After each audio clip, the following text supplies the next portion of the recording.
The police are used to coming to scenes like this. The cops are almost, when they approach, which we're going to see here shortly, they know exactly what's going on. They know this guy has been drinking. It's late. He's just going through Wendy's on a food run. So pretty standard stuff up until that point. And then we get into where things start to go bad. So these two white police officers, who we're going to name here shortly, they approach his car. He had, of course, fallen asleep.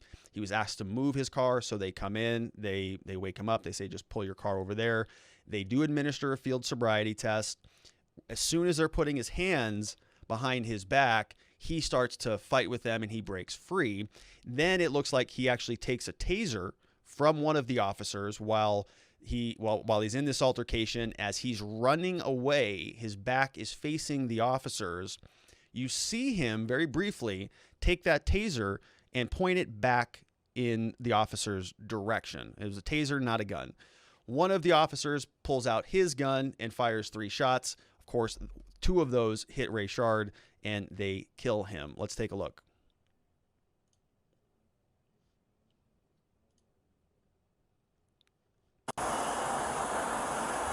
Hey. Copy 41 no injury. Sir. 25 westbound at Jones. What's up, man? 25 westbound. Hey, you're parked in the drive-thru right now. Hey, sir. You right? Party, black Toyota Camry and an unknown. Dude, you're parked. You're sitting in the drive-thru line here. So it's kind of a lot What's of up? this.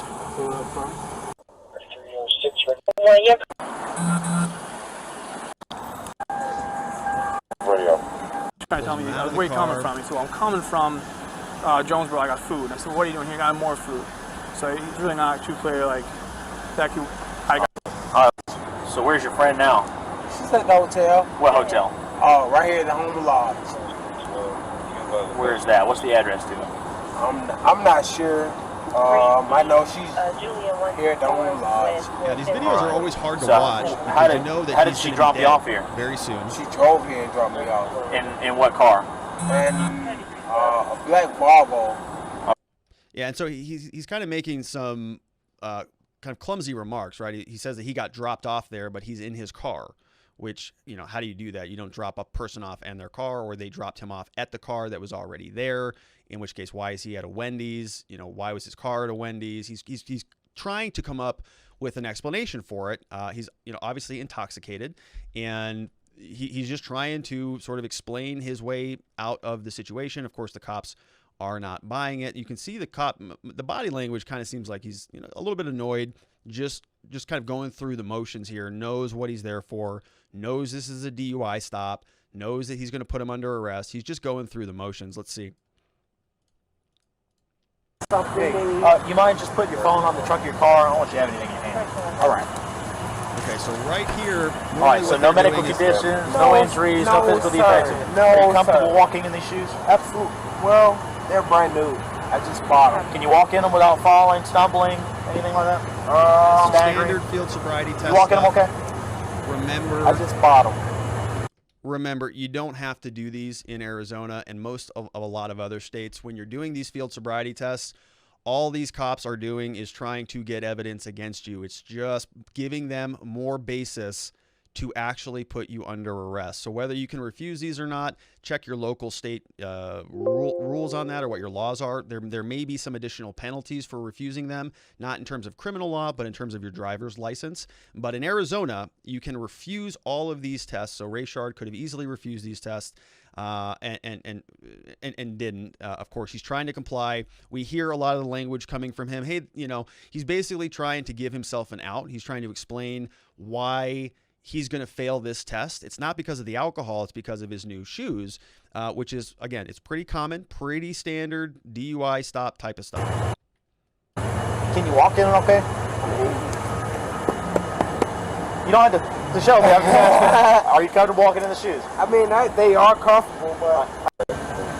Okay, so, again, this is the HGN test. This is the pen test. What they're looking for are your eyes to be jerking a certain movement.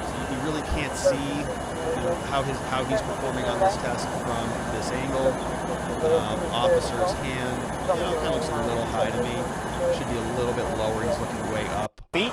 Count your steps out loud so that I can hear them. Keep your hands by your side and don't stop walking until you complete the test. Walk You and understand? turn test. This is another Do you have any questions about how to perform the test? Sobriety test. No, sir. All right. Here, get back in the start. 6, 7, 8, 9. Okay.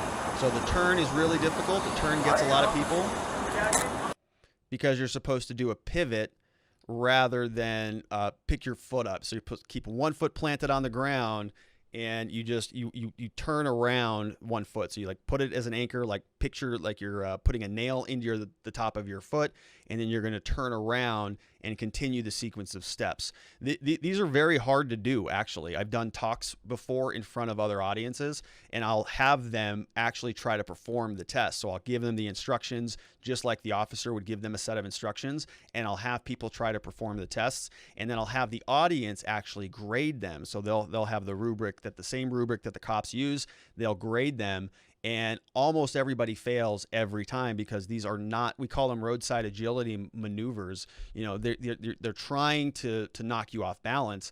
All they're wanting to do is gather enough probable cause to complete the arrest, which this officer does here shortly.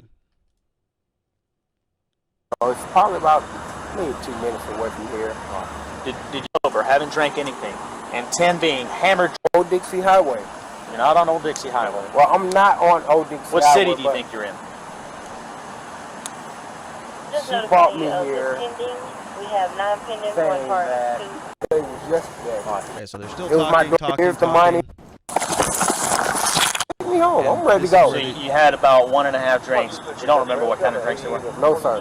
All right. On your back for me? Here it comes. Here, put your hands on your back. Oh, and of course we got an ad. You're gonna get tased! You're gonna get tased! Stop, Mr. Ross. Stop. Come on, man. Stop! You're gonna get tased! Mr. Ross. Hands off the fucking taser! Hands off the taser! Hands off the taser!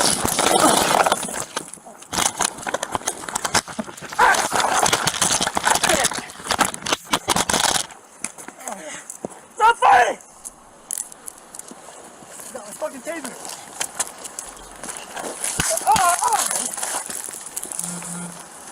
63. 3